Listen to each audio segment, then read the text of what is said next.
Chapter 74, Gethsemane. This chapter is based on Matthew 26, 36 to 56, Mark 14, 32 to 50, Luke 22, 39 to 53, and John 18, 1 to 12. In company with his disciples, the Savior slowly made his way to the Garden of Gethsemane. The Passover moon, broad and full, shone from a cloudless sky. The city of pilgrims' tents was hushed in silence. Jesus had been earnestly conversing with his disciples and instructing them, but as he neared Gethsemane, he became strangely silent.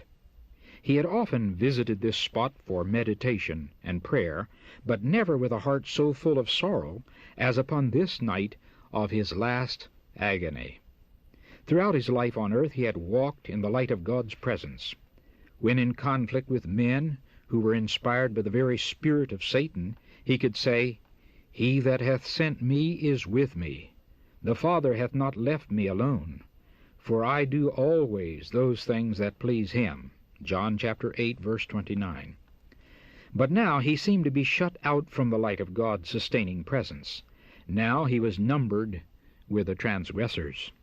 The guilt of fallen humanity he must bear.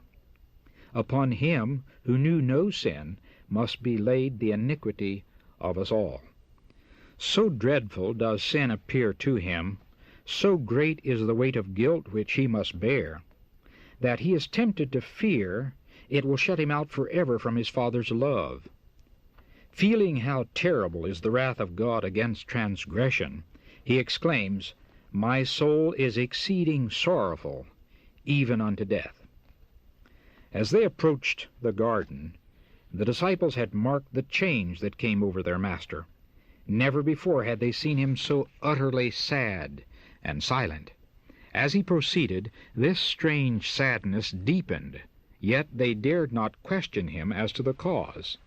His form swayed as if he were about to fall. Upon reaching the garden, the disciples looked anxiously for his usual place of retirement, that their Master might rest. Every step that he now took was with labored effort. He groaned aloud, as if suffering under the pressure of a terrible burden. Twice his companions supported him, or he would have fallen to the earth. Near the entrance to the garden, Jesus left all but 3 of the disciples, bidding them pray for themselves and for him. With Peter, James, and John, he entered its secluded recesses. These 3 disciples were Christ's closest companions. They had beheld his glory on the Mount of Transfiguration. They had seen Moses and Elijah talking with him.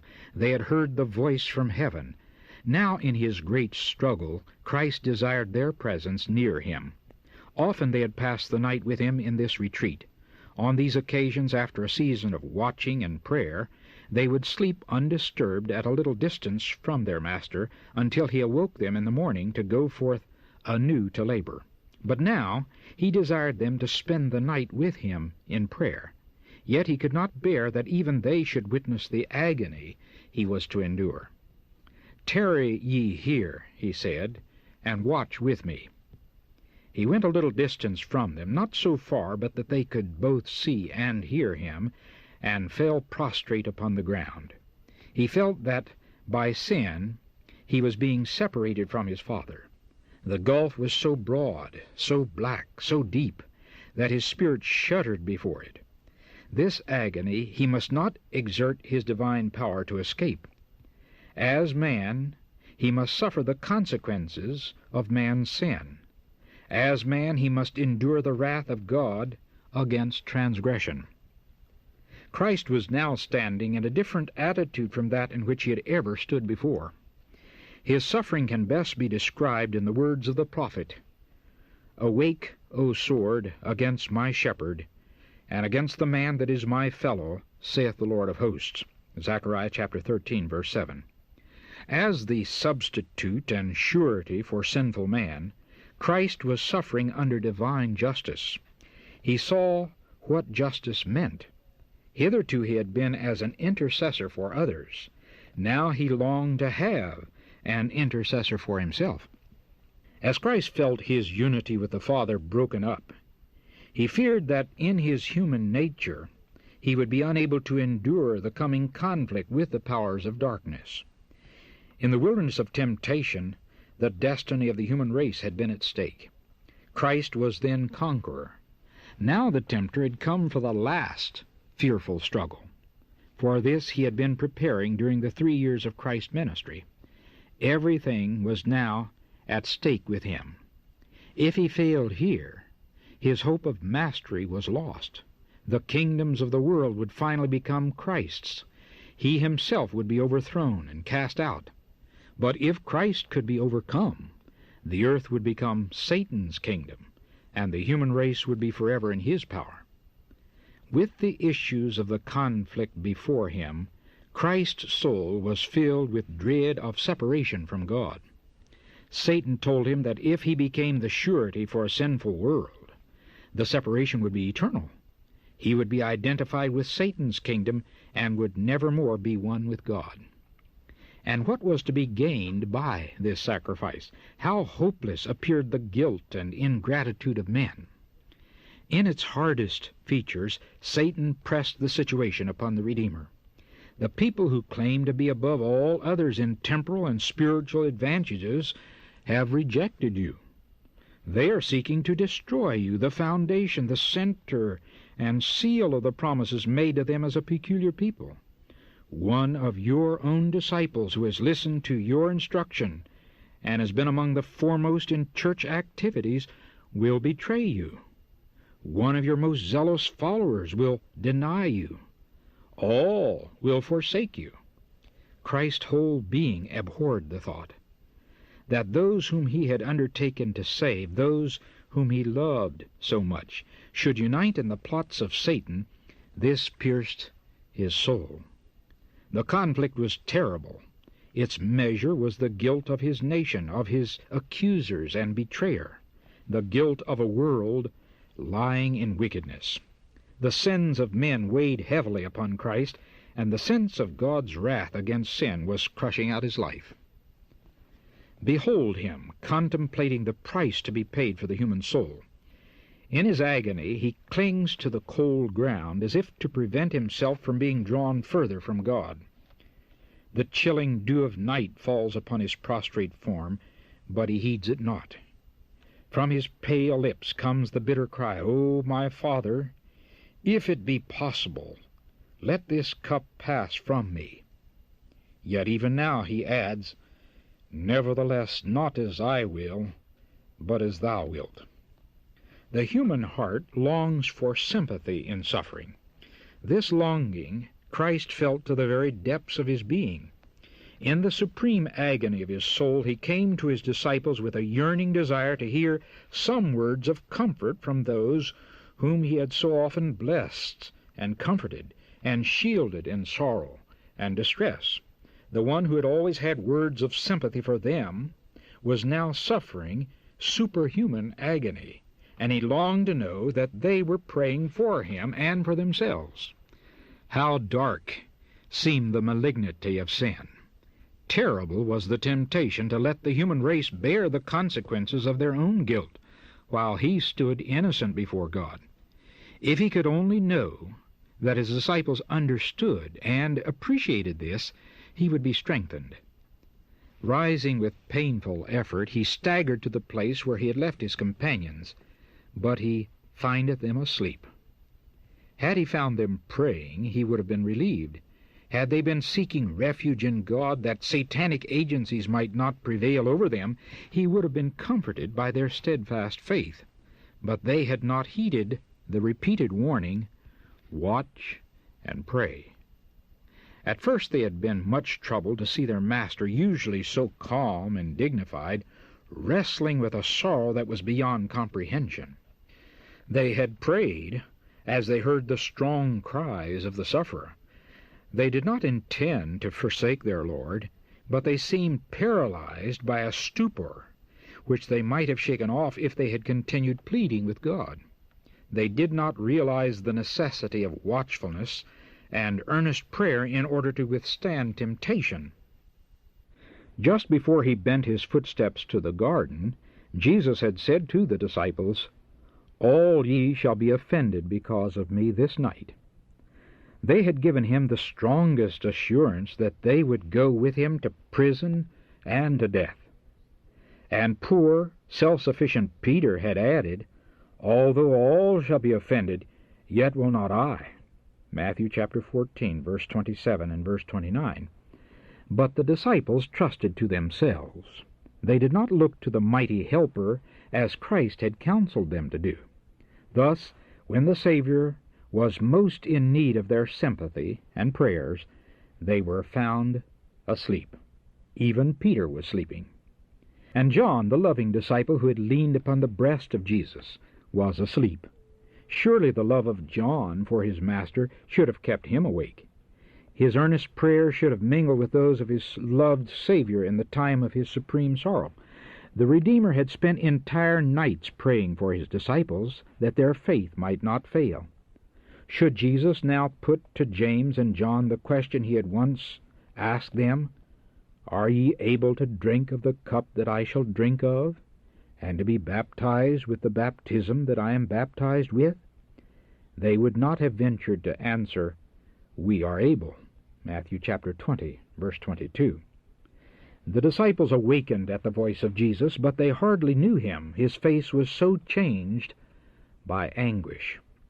Addressing Peter, Jesus said, "Simon, sleepest thou? Couldest not thou watch 1 hour? Watch ye and pray, lest ye enter into temptation.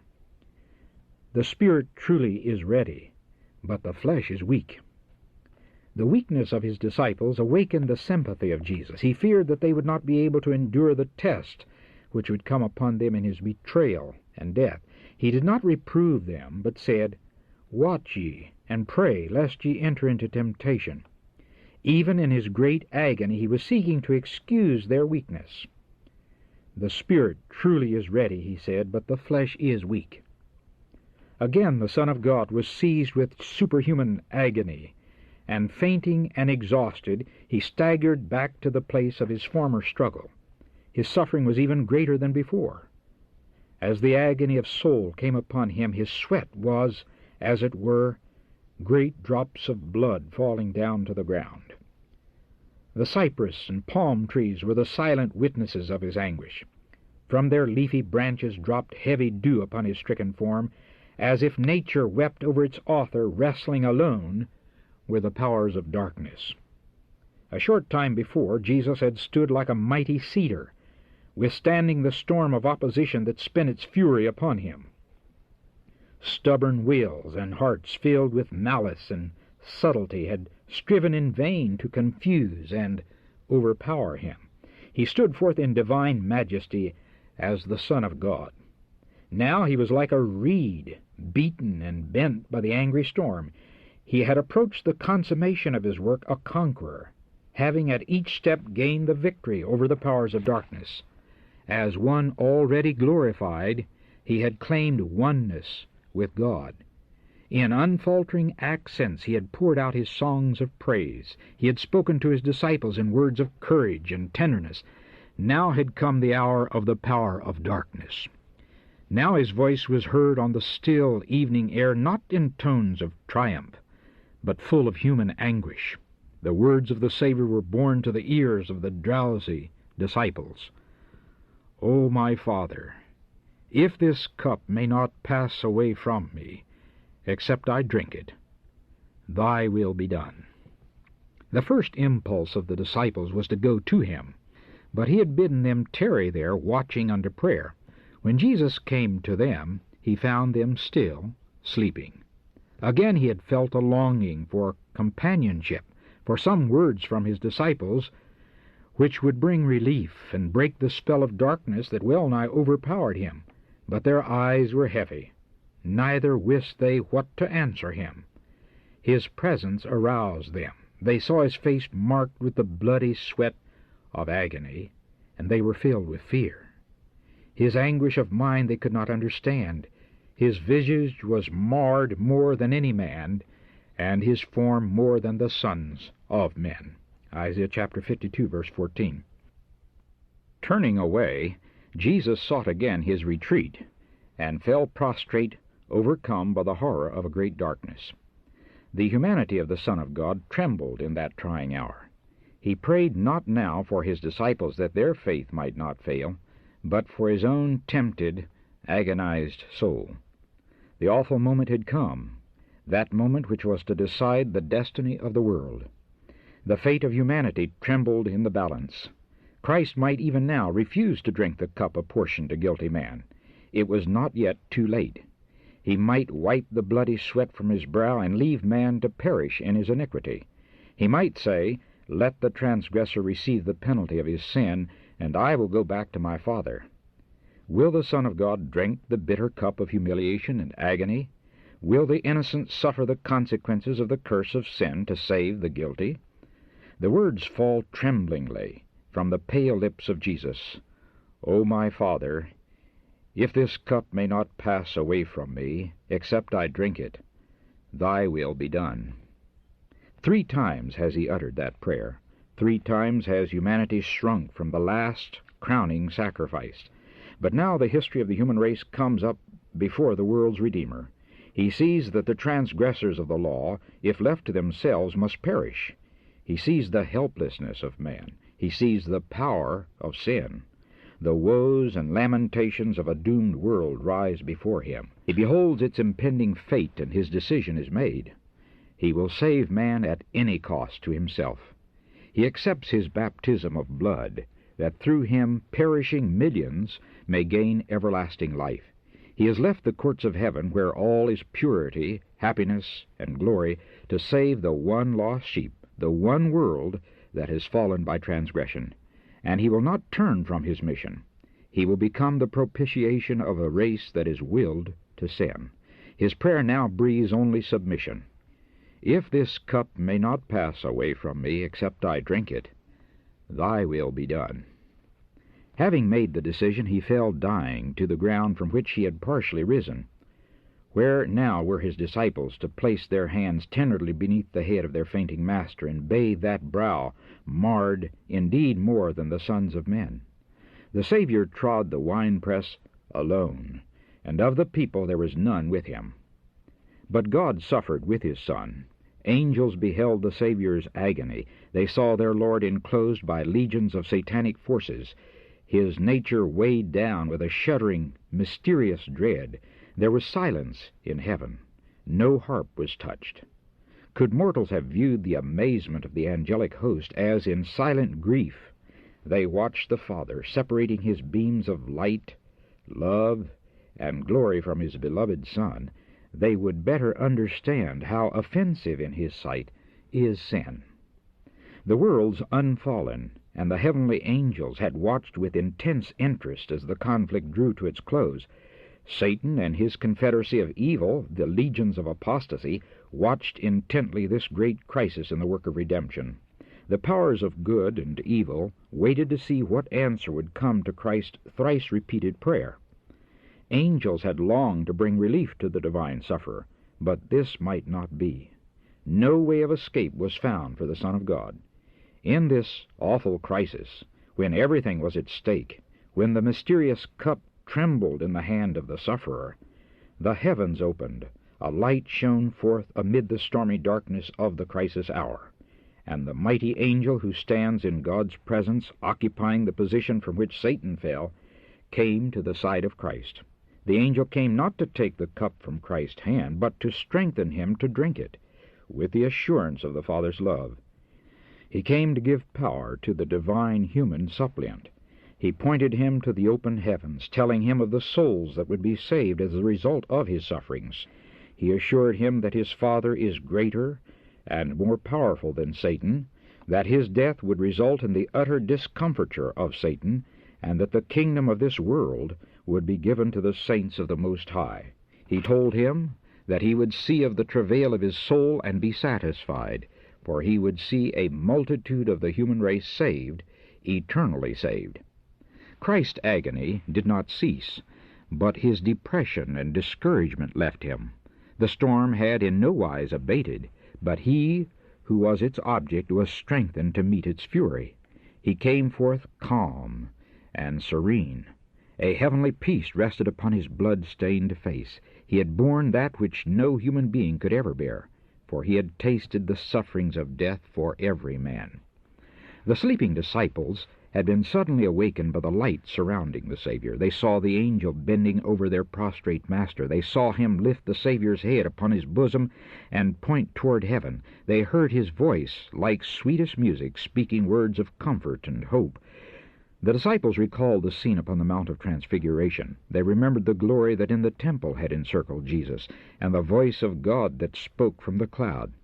Now that same glory was again revealed, and they had no further fear for their Master. He was under the care of God. A mighty angel had been sent to protect him. Again the disciples, in their weariness, yield to the strange stupor that overpowers them.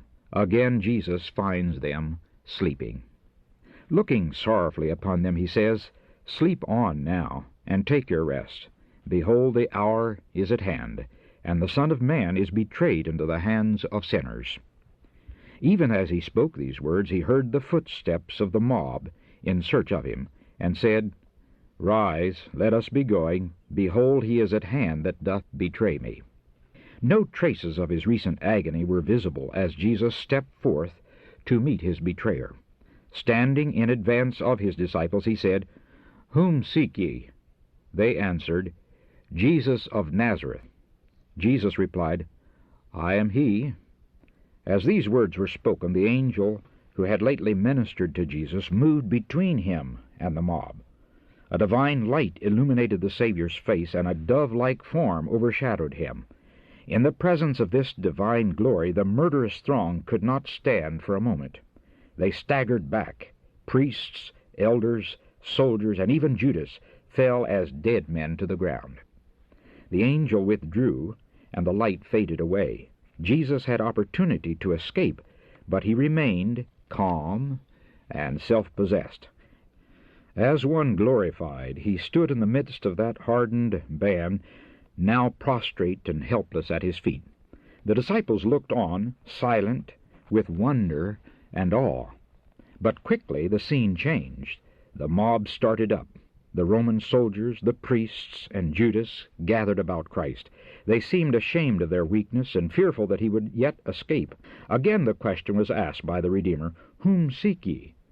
They had had evidence that he who stood before them was the Son of God, but they would not be convinced. To the question, "Whom seek ye?" again they answered, "Jesus of Nazareth."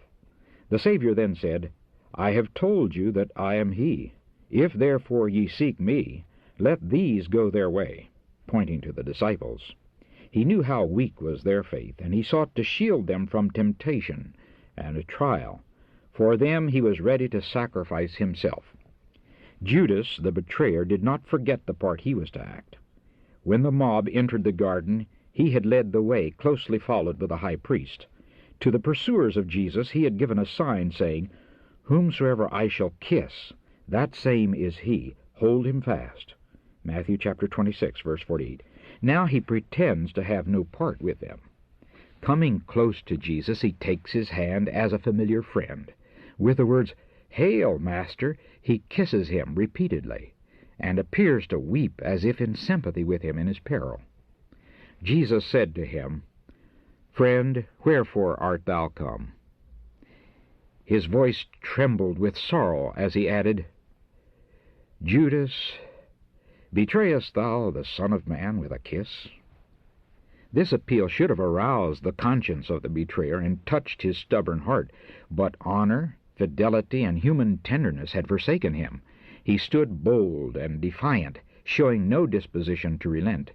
He had given himself up to Satan, and he had no power to resist him. Jesus did not refuse the betrayer's kiss. The mob grew bold as they saw Judas touch the person of him who had so recently been glorified before their eyes. They now laid hold of Jesus and proceeded to bind those precious hands that had ever been employed in doing good.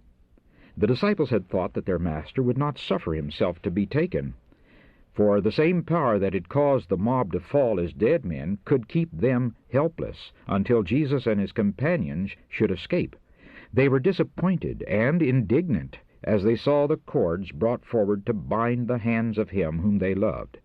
Peter in his anger rashly drew his sword and tried to defend his master, but he only cut off an ear of the high priest's servant. When Jesus saw what was done, he released his hands, though held firmly by the Roman soldiers, and saying, "Suffer ye thus far," he touched the wounded ear, and it was instantly made whole. He then said to Peter, "Put up again thy sword into his place, for all they that take the sword shall perish with the sword. Thinkest thou that I cannot now pray my Father, and he shall presently give me more than 12 legions of angels?" A legion in place of each one of the disciples.